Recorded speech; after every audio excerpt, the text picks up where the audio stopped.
and gentlemen, good day, and welcome to the Avalon Technologies second quarter fiscal year 2024 earnings conference call hosted by Dom Capital Advisors Limited.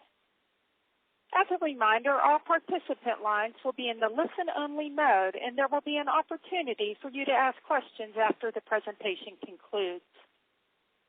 Should you need assistance during the conference call, please signal an operator by pressing star, then 0 on your touch-tone phone. Please note that this conference is being recorded. I will now hand the conference over to Bhumika Nair of Dom Capital. Please go ahead. Yeah, thanks, Alison. Good evening, everyone, and welcome to the Q2 FY2024 earnings call of Avalon Technologies. We have the management today being represented by Mr. Kunmet Bicha, Chairman and Managing Director, Mr. Bhaskar Srinivasan, President, Mr. Sriram Vijayaraghavan, Chief Operating Officer Group, Mr. R.M. Subramaniam, CFO, Mr. Michael Robinson, Chief Operating Officer US, and Mr. Suresh VR, Head Corporate Planning and Investor Relations.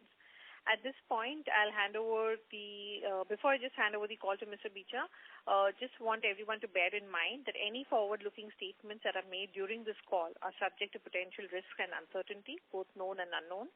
Without further delay, I now hand over the call to Mr. Kunmet Bicha, CMD. Over to you, sir. Good evening to everyone on the call. Ladies and gentlemen, on behalf of Avalon Technologies, I extend a warm welcome to our Q2 FY24 earnings call.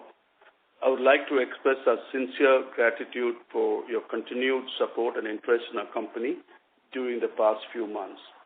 Before we dive into the financials, let me provide a quick introduction to Avalon Technologies, particularly for those who are joining us for the first time. Avalon Technologies has established itself as a key player in electronics manufacturing services with a global reach. Our journey began in 1997 with the vision of introducing top-tier electronics manufacturing in India. Today, we take pride in our leadership in high-mix, flexible volume manufacturing, serving a diverse range of industrial verticals, especially in intricate integrated solutions that require significant engineering expertise. We currently operate across 12 manufacturing facilities in India and the United States. We are also adding 2 new manufacturing units in India. Our key differentiators are: 1, vertical integration. We are a one-stop shop offering a true box-build solution that involves PCB design, new product development, cable assembly, sheet metal, plastics, magnetics, testing and logistics. We do end-to-end development from PCB design to manufacturing of final product. 2, our global presence, both in terms of manufacturing presence as well as our customer base. 3, optimal mix of today's established industries like industrial, rail, aerospace, auto, medical, and tomorrow's emerging industries like clean energy.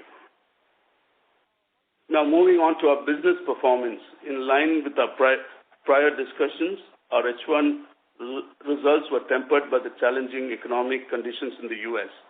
Despite our robust domestic demand and acquisition of marquee global customers, our India growth story is promising with a 16% increase in revenue and 26% expansion in our order book.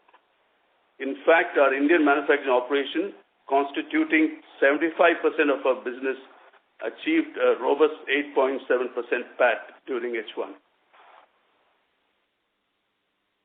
However, the ongoing difficulties in the U.S. market have resulted in a decline in our U.S. operations, leading to losses that have temporarily overshadowed the strong performance of our Indian operations. Avalon excels in its global outreach, with over 50% of our revenue originating from the U.S. This has allowed us to gain a deep understanding of operating in a globally interconnected economy. Our presence in export markets has given us a competitive edge historically. However, it exposes us to regional economic headwinds like what we are experiencing today. The Indian and U.S. markets are currently operating in remarkably different environments, and their respective performances reflect that. During H1, our Indian market revenue grew by 16%, while our U.S. market revenue declined by 14%. On that note, I'd like to highlight the hybrid nature of our operations. Since inception, we have been firmly believed in our ability to capitalize on a unique combination of Indian cost arbitrage and global margin profiles. At the same time, our U.S. manufacturing presence plays a critical role as it acts as a gateway to acquiring customers within the U.S. market. Having said that, presently, 75% of our revenues are manufactured in India and 25% is manufactured in the U.S. This 75% India manufacturing segment continues to generate industry-leading profitability, reporting around 8.7% PAT during H1 FY24. In contrast, 25% of U.S. manufacturing segment is dealing with the effects of economic slowdown in the United States and is posting a loss. Current circumstances prompted us to seek greater efficiencies. As highlighted in our last conference call, we have taken proactive steps in response to short-term challenges in the U.S. market. These actions encompass two measures concerning our U.S. operations. One, optimizing product allocation from our U.S. plant to our India plant. Two, rationalizing costs in our U.S. operations. We have been diligently working in these measures over the past few months and already seeing some positive results. To illustrate in terms of rationalization of U.S. costs, we have already achieved half of our targeted improvements, and the remaining changes are expected to be seen in the next 3 to 6 months.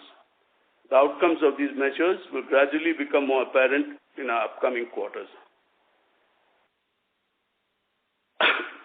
While discussing our U.S. operations, I would like to take some time to highlight the crucial function carried out by our U.S. manufacturing presence. It functions as our front-end, streamlining customer onboarding and serves as a beachhead to expand our market footprint.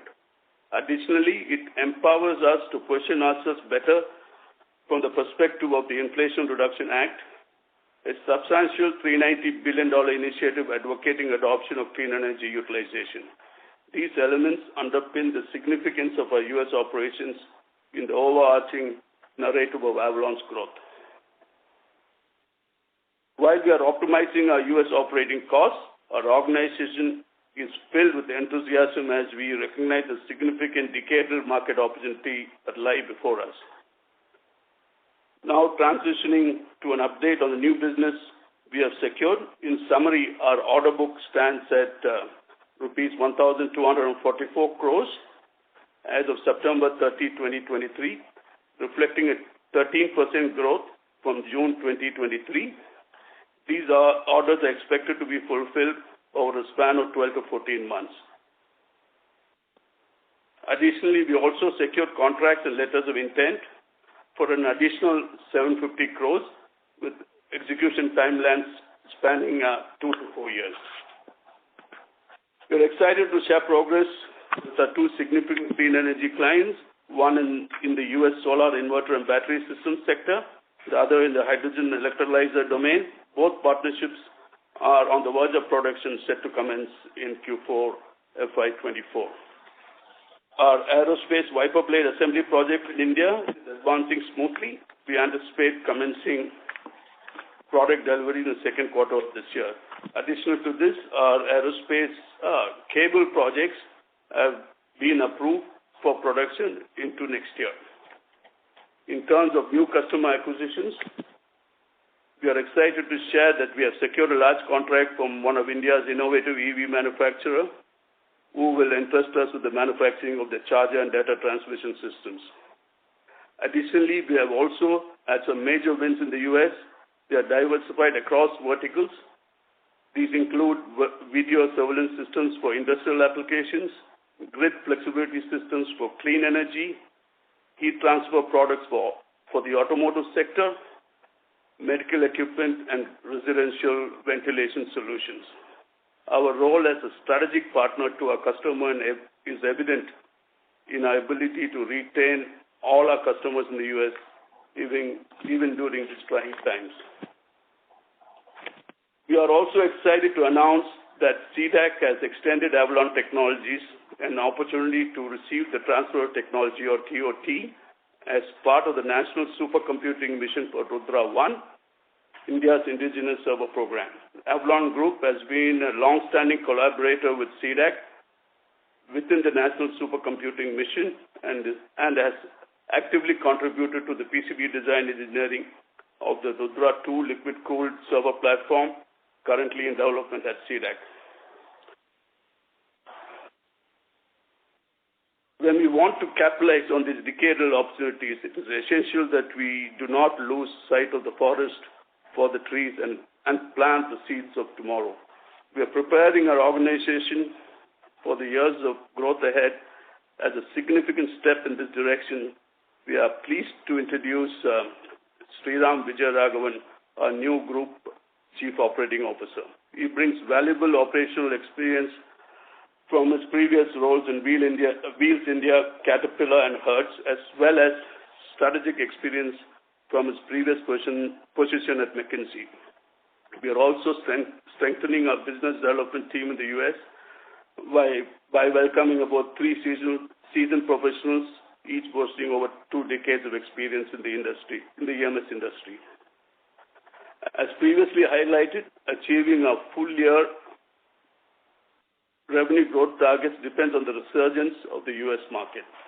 While our performance in the Indian market remains robust, currently we lean towards favoring the lower end of our initially provided guidance with a negative bias. While we acknowledge short-term challenges, we maintain confidence in our strong underlying fundamentals and remain committed to achieving a stated long-term goal of 25 to 30% revenue CAGR over the next 3 years. To sum up, Avalon stands strong, navigating adversity with resilience and focusing on building a business of profitable growth in the long term rather than a growth at any cost in the short term. Before I hand over the floor to our CFO, we appreciate your continued trust and support as we work together to realize our vision. Arvind. Thank you, KB, and good evening, everybody. Thanks for joining the call today. I would like to start with talking about the critical issues influencing the company's performance, which KB had touched upon. Again, I'd like to reiterate them. These include the headwinds in the U.S. economy, which has led to a significant decline in sales from the U.S. market. Number 2, our unique hybrid business model, which involves export-oriented sales with manufacturing facilities both in India and USA. While our export-driven model typically yields higher margins and better profitability, the current market conditions pose substantial challenges, much like other export-focused industries such as IT. As a company, we are actively working on adjusting our business strategy to align with the current market conditions. Our efforts include, point number 1, heightening our focus on the Indian market to achieve a 50-50 ratio between the USA and Indian market, all the while maintaining our presence in the highly profitable US market. Number 2, shifting more of our manufacturing operations to India and optimizing our US-based operations accordingly. It's important to note that this ongoing effort to realign our strategy and reduce business risk is a work in progress and may take a couple of quarters to yield tangible results. In the interim, it's crucial to view this quarter's performance within the above context and the above-mentioned near-term challenges. Now, let's move on to the performance in last quarter in detail. In Q2 FY24, our revenue from operations is rupees 201 crores, a decrease of 17.9% year-on-year, and a decrease of 14.5% quarter-on-quarter. In H1 FY24, our revenue from operations is rupees 436 crores, a decrease of 1% year-on-year. Looking at margin, our gross margin is rupees 75 crores, down by 14% year-on-year, and an increase of 7% on a quarter-on-quarter basis.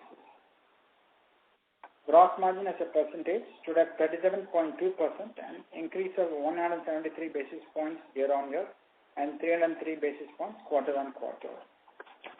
Moving on to EBITDA. EBITDA is at 12.6 crores, down 56% year-on-year and a decrease of 22% on a quarter-on-quarter basis. Look at EBITDA margin, that stood at 6.3%, a decrease of 541 basis points on a yearly basis and 62 basis points on quarter-on-quarter basis. Moving on to PAT. PAT stood at 7.3 crores, down 51% year-on-year and an increase of marginal 3% quarter-on-quarter basis. PAT margins at 3.5%, a decrease of 235 basis points year-on-year and an increase of 59 basis points quarter-on-quarter basis. Coming to IPO fund utilization, as you know, we raised funds about 6 months back. Our approved IPO funds utilization consists of debt repayment of 145 crores, working capital requirements of 90 crores, and general corporate purpose requirements of 63.5 crores post-issue expenses. We have fully utilized all our IPO funds that have been made available. GCP of 64.4 crores, which is worked out based on estimated cost of issue of 20.6 crores. The BRLMs have reworked and earmarked 21.57 crores for the issue expenses and transferred an amount of 298.43 crores into the monitoring agency account, which has been fully utilized. Utilizing a mix of our IPO and company-generated funds, we have repaid approximately 200 crores of our outstanding debt in the Indian entities. And as of today at the group level, by end of this quarter, last quarter, we are left approximately about 100 crores of debt in our US subsidiary, CNR. Our Indian entities are almost fully debt-free. Moving on to the balance sheet side, our working capital days is 151 days in Q2 FY24, comprising of 112 days of inventory, 65 days of receivables, and 26 days of payables. Encouragingly, we are witnessing initial indicators of decline in working capital demand as the supply chain situation gradually normalizes. The once upward trajectory of inventory has reached a stabilization point. Balancing the imperative of working capital efficiency along with our growth objectives presents a complex challenge. We will do our best to manage and maintain the balance without compromising growth. I must add that while we are focused on growth, working capital cycle may fluctuate in line with customer requirements, including strict delivery timelines, testing new prototypes for customers, etc. We continue to focus on reducing our working capital, and with the current headwinds in our key markets, we expect to fluctuate in the short term and hope to achieve a reduction of 10 to 15 days over the next 6 to 12 months. Coming to cash position, as of 31st October, we have approximately about 125 crores of cash in terms of both cash, bank balance, and investments. Out of this, INR 50 crores is earmarked for investments in our US subsidiary, CNR, to prepay some costly source of funds there. And the balance 75 crores approximately will be meant for surplus as a reserve and growth capital. Additionally, we prefer to keep the existing working capital line available, amounting to INR 185 crores. This additional cushion should allow us to aggressively bid for and execute larger orders which are in our pipeline, which are indeed talked about, and also being open for any inorganic growth opportunities. In summary, our Q2 FY24 performance was characterized by significant growth in the domestic business in spite of the US geographic slowdown and the related fixed cost. We hope to achieve the lower end of the guidance with a cautious outlook, and it's based on the US market resurgence and a strong domestic market outlook. Thus, in terms of FY24, we expect the H2 will be stronger than H1.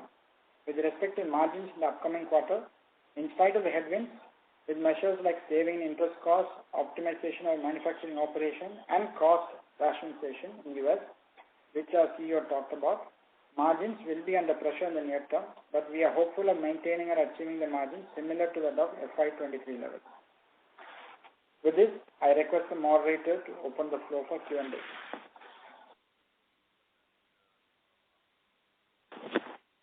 Thank you very much.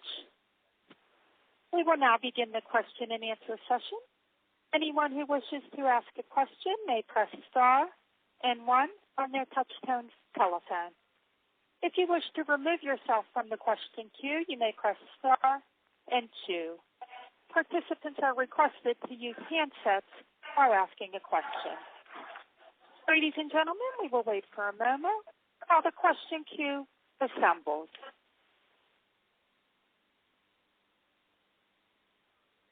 Our first question today will come from Naveed Virani of Bastion Research. Please go ahead. Hello, am I audible? Yes, Naveed, you're audible. Can you hear us all right? Opportunity. Yes, perfectly fine. Yeah, so thank you for the opportunity, sir. Firstly, it's encouraging to see a gross margin expansion. And, so wanted to understand around the sustainability part of this, as well as what is expected to drive the same going forward if it's sustainable. Yeah, I'll repeat the question. This is Subramanian here. You talked about the gross margins and you talked about sustainability of the gross margin. Is it right? That's the question? Right. That's what I wanted to understand, Yeah. So let me answer that. We have achieved a margin about 37.5%, which is obviously good. What we like to say is this quarter has been characterized by good margins in terms of couple of service business as well. The long run, I think we've been consistent saying 33 to 35% is something which we will look at the number, okay, in terms of the gross margin. This time it's been much better, but we cannot take it as a long run average. Yes, that's helpful. And so second, the last question which I had was that the growth in the Indian business which we saw this time was around 16%. Now, if I see this in the context of the current industry positioning, this growth looks slightly on the lower side. So can you give us some understanding on this, as well as how do you see the future outlook here? That's all. Thank you. Absolutely, Naveed. This is Kunal here. See, historically, we've been an export business. If we go back 3 or 4 years, we were 70-75% export and 20-25% India. To be honest, the potential of India was realized in the last, I would say, 6 to 12 months. Where we are actively pursuing Indian customers in the longer term. So that's why you're starting to see the growth actually grow significantly now, and it will grow significantly as India is doing extremely well compared to the global economies. Did I answer your question, Naveed? So we started a little bit late to getting into the Indian market. We were primarily an export-driven business. Thank you, sir. Thank you for the understanding. Wish you all the best and happy Diwali. Happy Diwali to you too, Naveed. Our next question today will come from Renu Bai of IIFL Securities. Please go ahead. Yeah, hi. Good afternoon, team. My first question is if you can just share more details about if you can split the financial performance between India and US. You did mention about revenue, but how was it at the EBITDA and PBT level? So what was the EBITDA loss from the US business in the Concall numbers and PBT loss? Okay. So in terms of Subramanian here, I'll try and take that question. Yeah. In terms of India and US business, India and US manufacturing business, that's something which we don't publish, but just a broad brush numbers in terms of allocating cost based on that. The India manufacturing margins remain, EBITDA is about 12 to 13% in terms of EBITDA, and that is about 9 to 10%. Okay, and we have achieved about a 15 crores profit in terms of India manufacturing business in terms of the quarter. 15 what, sir? Sorry, I missed the number. 15 crores. Okay. 15 crores of profit. Yeah. Okay. So, in terms of the U.S. manufacturing, as KB talked about, and I also indicated, okay, there is a drop in sales and the fixed cost is higher. So that's into losses, and what we are seeing is a net impact about 7.28 crores in terms of consolidated profit. Okay. So overall, I think the U.S. business in terms of both EBITDA and at PAT levels continue to remain healthy and profitable, and the business model what we want to continue and sustain on. And it's a U.S. manufacturing business which we need to focus on, and we have started work on that. it will take a couple of quarters to yield results, but that's what we want to continue in terms of onboarding customers in US and then moving on to India, which is where we should continue to make profits there. Got it. And cumulatively for the first half of the year, what was the loss, net loss from the US business? Again, broadly, it's about 15 crores. Okay. Got it. Okay. So effectively, when we're looking... Sorry? Yeah, go ahead. Go ahead, please. Yeah. So this almost 7 to 8 crores kind of quarterly loss which this business is generating after the various cost out actions that you have undertaken in 2Q and which you plan to do in second half, what are your targeted guidelines for bringing down the losses in the next 2 quarters, assuming things in the US remain the way they are or may worsen in the third quarter? Okay. So I think we did talk about the measures which we're taking. The measures are at 2 levels. One is looking at the operating cost and fixed cost, personal cost coming down, and also moving some of the production from US to India. So it's and as you know, moving production does take time in terms of a product. We need to work with the customer. So we have started the process, and the effect of that will be felt over next 1 to 2 quarters. Okay. On a consolidated basis, we hope to achieve the margins of what we have achieved last year, and that's what our target is in terms of moving forward. So, Renu, if I can add, Sure. if I can add to it, what we're trying to do is reduce, optimize our personnel costs, which is very high in the U.S. At the same time, move some of our existing customers to India who have been there with us, and because the U.S. costs are rising, not for us, for everybody in the U.S. So that transition is also happening. So it's twofold. One is reducing costs, and one is transfer of product. And we intend to keep only clean energy product manufacturing in the U.S. 50% of our customers agreed. The other 50, we are in the process of making them agree, let's put it that way. Okay, so it's a work in process. And what is the estimated reduction in cost for the U.S. operations that we have in our mind, or which we are targeting, fixed overhead? I wouldn't give you. I don't want to give a number, but it's substantial. Got it. Surely. Second, if while you've highlighted entry into automotive EV business, can you share a bit more details in terms of what applications are we getting within the EV portfolio? You mentioned about charging solutions for the EV major. And by when do we see revenues kicking in from this customer? And will this be parked under the clean energy segment or the industrial business for us? I'll answer the last bit initially, if that's okay, Renu.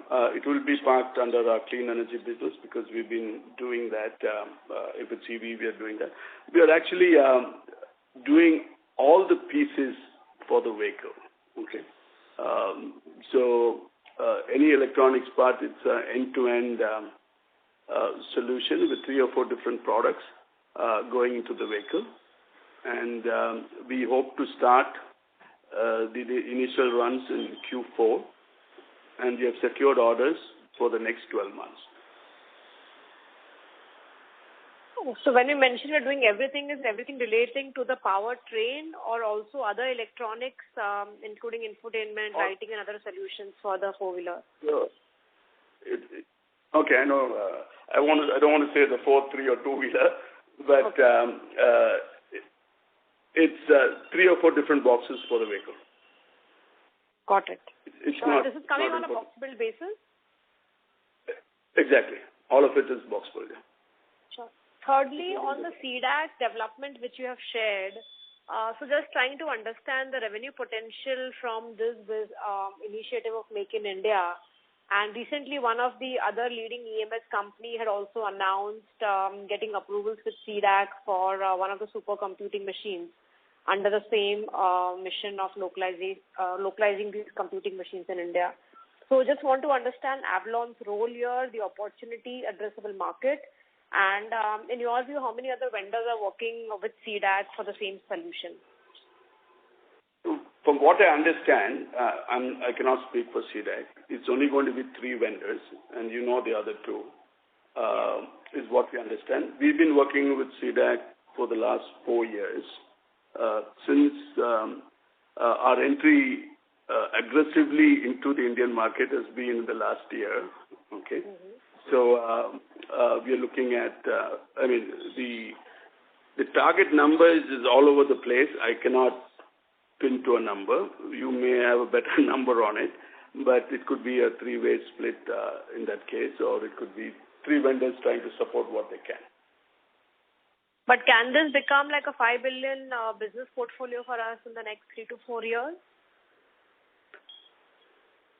That's a difficult trying to understand choice the in how they of this IT products vertical for us. Yeah, so because it's servers and it's higher end, that's why our interest. Okay. Yeah. And since we are vertically integrated, we do a lot of the pieces internally, and we have done for Rudra One lot of, apart from the PCB, we have done all the parts for them internally. Rudra 2 is coming up. I think that's where the scale is going to come. So I'm hoping that we get a better understanding on the scale and scope as the government decides what they want to do with it. Because the whole IT policy is in different stages today. Once the clarity comes is when they make an India piece. I don't think it's going to be a $5 billion opportunity, to be honest. Billion rupee opportunity, sir, not dollars. Sorry. Okay, sorry. When you said 5 billion, I apologize for that. 5 billion rupee is a very realistic number, I thought so. Okay. That could be, I would say, yeah, that's possible. I heard it as billion. No, I'm not talking in dollar terms. Sorry for that. And lastly, while we spoke about all the new opportunities and the restructuring underway in the US, what would you like to comment in terms of the revised guidance for fiscal 24? Net margins, you have mentioned you want to target same levels as last year. But in terms of revenue growth, how should we look at the year and EBITDA margins? Yes, our focus is a 3-year journey, and 25 and 26 are looking really strong today. Apart from this, we have added another 7 customers. 1 in the rail segment, 2 in the industrial segment, 1 more division of one of our existing customers in the air segment. So we feel very confident of the future.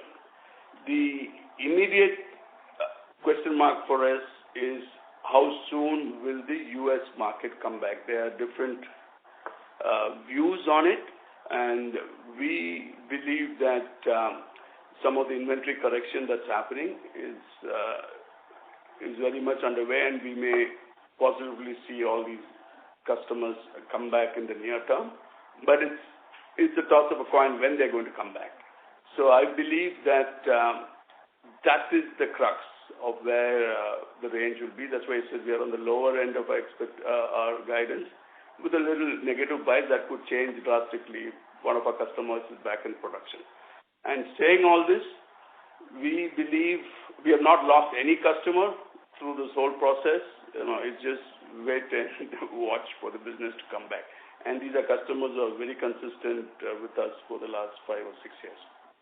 Sure. And just if you can remind us what has been the lower end of the guidance. Maybe I've missed that number.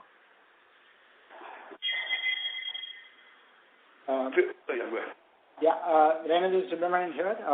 In terms of the revenue guidance, we have talked about 15 to 25%. And as our CEO said, we are hopeful of achieving the low end of the guidance.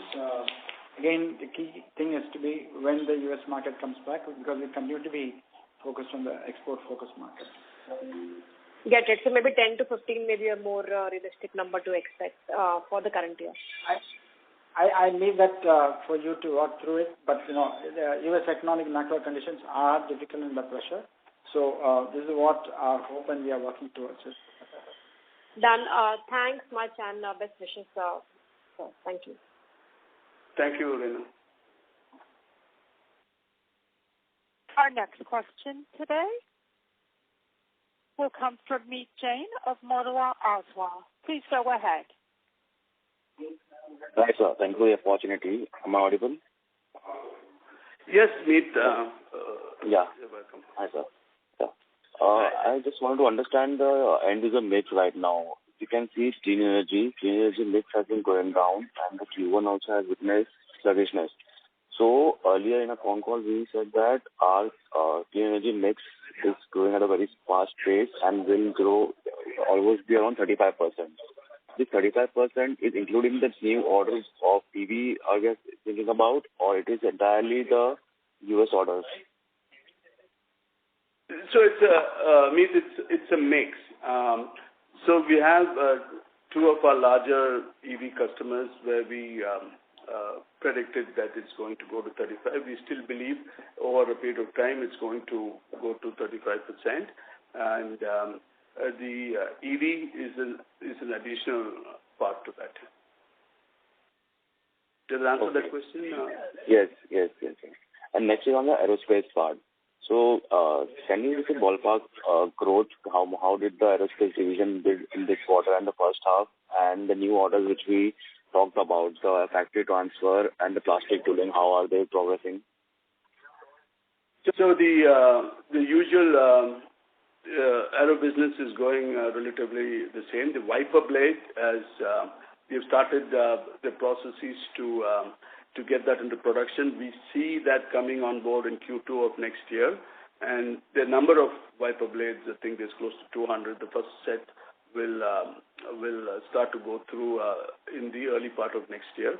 The other good opportunity we have is in, not opportunity, we have already, FI has approved for cables in planes, okay, and these are in the cabin space.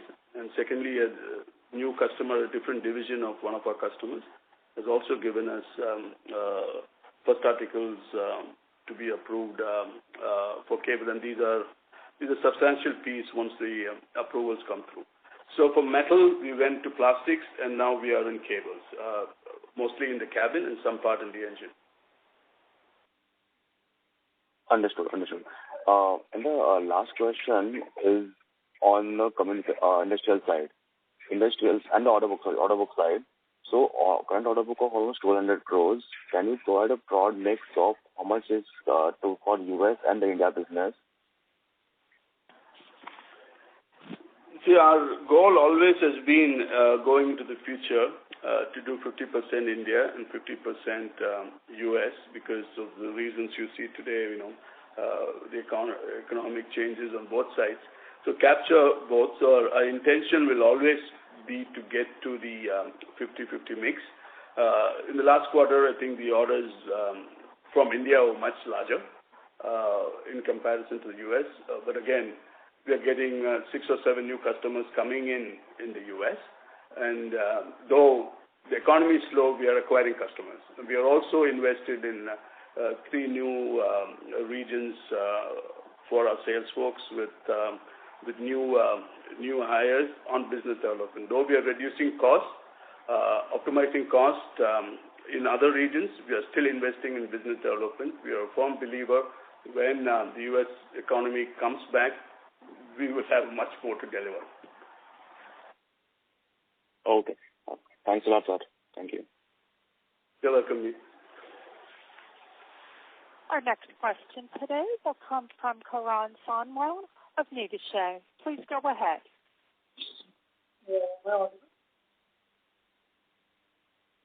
Hello, am I audible? Hello, Karan. Yes, you are audible. Yeah, thanks for the opportunity. I have a couple of questions. The first question would be, there is an increase in, on the working capital side, there's an increase in inventory days and there's a reduction in payable days, which is causing our net working capital to go up.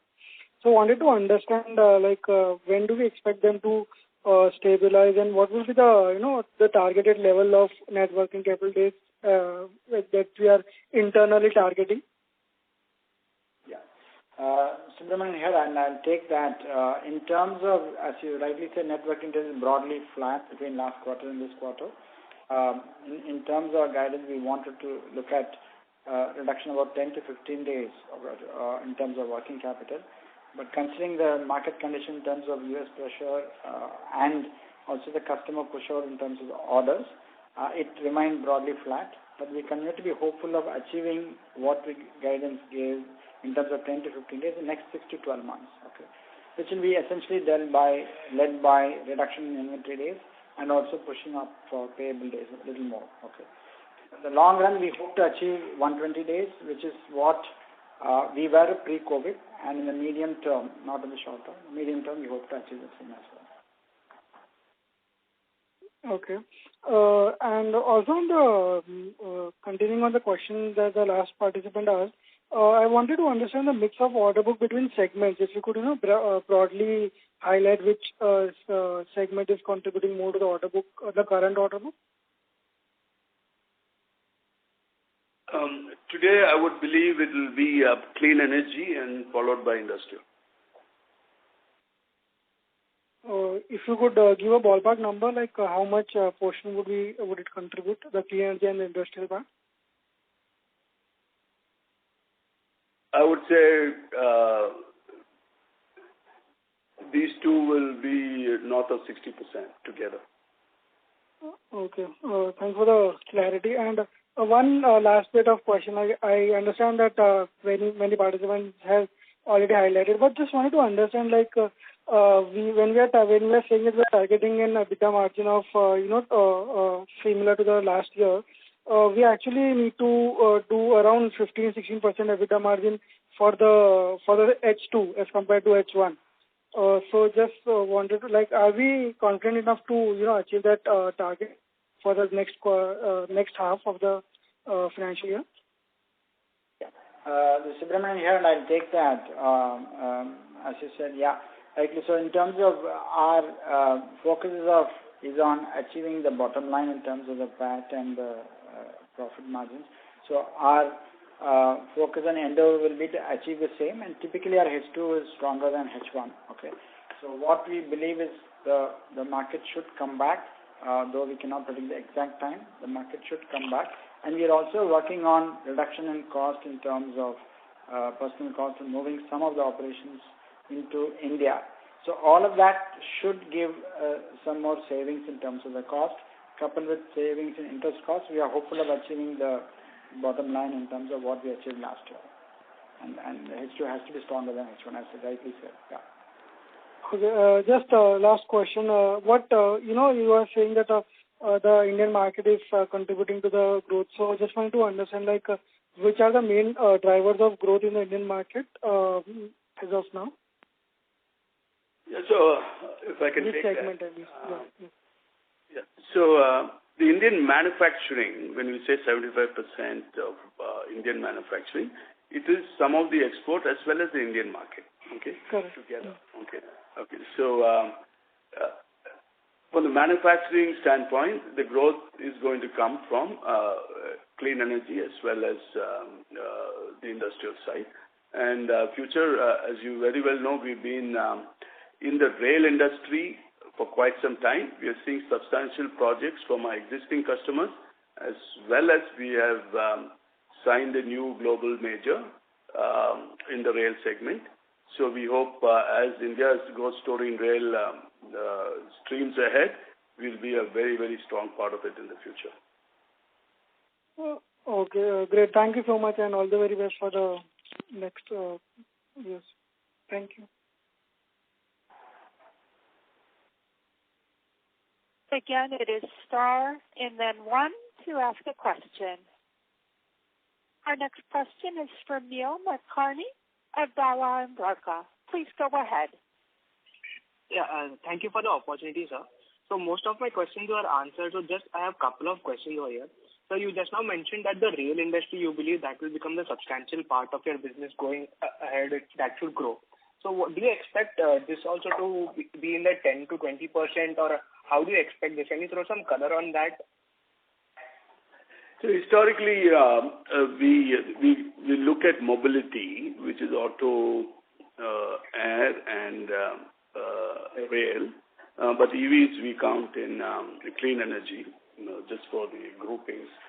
So we believe rail today is a substantial portion of what we do. And with the India growth story, rail will continue to be a substantial portion of what we do. We are in railway interlocking signaling, we are in braking, we are hopefully getting into Kavash, and as well as parts for our customers for the Vande Bharat.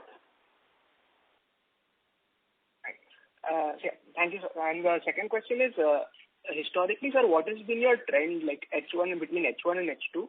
Can you just clarify that? H1 again, it varies, but broadly in the range about 45-55. But typically, if US is on more recession, it can be much more stronger. But that's the normal number. Right. Yeah. And the recent customers acquisition which you have done, be it in the US or be it in India. So, majorly, when do you expect these customers to ramp up and contribute a significant portion? Like, how much time generally it takes for them to ramp up? So, ideally, it's 4 to 6 months. In the air sector, it's a bit longer. Air in the rail sector is a bit longer. If it's an industrial/communication, and I believe in the EV side, we should be in production 4 to 6 months. So I would say late part of Q4, and primarily a lot of these projects will kick in full steam in 25. Okay. Yeah. Thank you so much, sir. You're welcome. Thank you so much.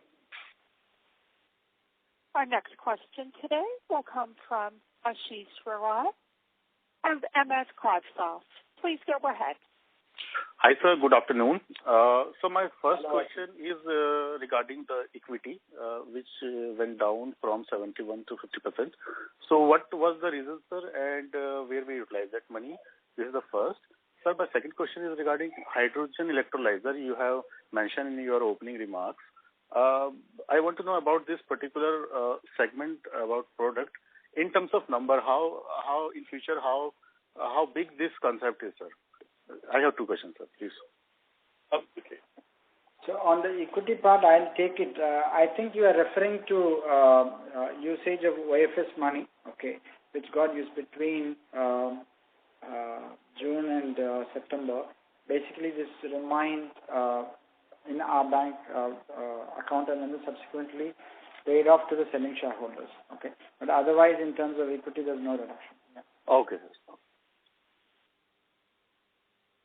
So we've been working on the hydrogen project for the last 2 years, doing various components. It's a very large system, and it's a very expensive system in a normal running into lakhs.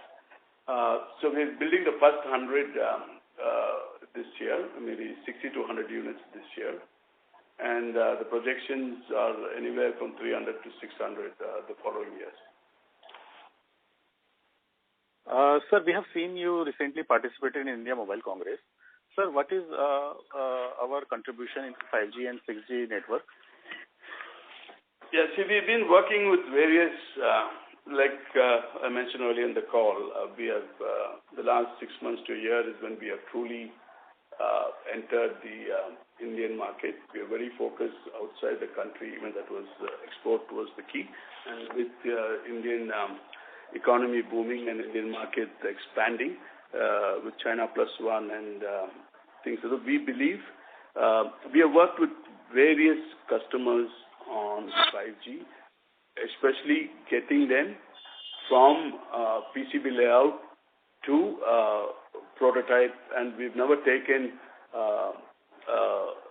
company completely into production as it's evolving today. We see a big opportunity in certain parts of 5G. That is why we were in the conference. It is multifaceted, and I hope that will bear fruit in the future. All right, sir. Thank you so much. You're welcome. Our next question today will come from Rahul Gajari of Haitong Securities. Please go ahead. Yeah, good evening and thanks for the opportunity. I'm not sure if you answered this question earlier on profitability. So I want to understand, the drop in EBITDA margin in this particular quarter, is this all mainly because of the US operations, or are there, sectors or segment contribution which has increased, which has impacted your overall profitability? So. Yeah. Subramanian here, Rahul. If you look at the gross margin it has gone up. So essentially, it's not a problem with the margins of the customers. It's been essentially led by the leverage impact, operating leverage impact, which is drop in the top line and the fixed cost being there, which automatically leads to a drop in EBITDA. So it's not to do with specific customers. It's more to do with the operations and the higher fixed cost. Okay, and it's dominated by the U.S. market, where the top line did go down, but the fixed cost remained higher. So that's been the pressure on. You did talk about the growth. Is it possible you can give us a contribution of U.S. operations, U.S. revenue in the 200 crores that you've done in this quarter? Sorry, can you repeat the question? What you asked? Sorry. No, U.S. revenue percentage. So, as of now, we do 75% of our production is done in India and 25% is done in the U.S., if that answers your question. Okay, great. Thank you very much. Welcome. Yep.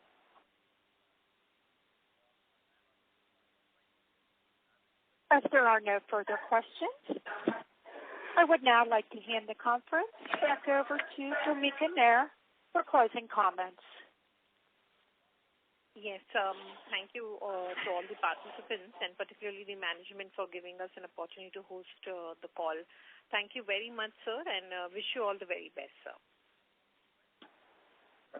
Happy Diwali to all, and thank you very much for the opportunity to talk to all of you all, and wish you a very good evening. Thank you. Thank you.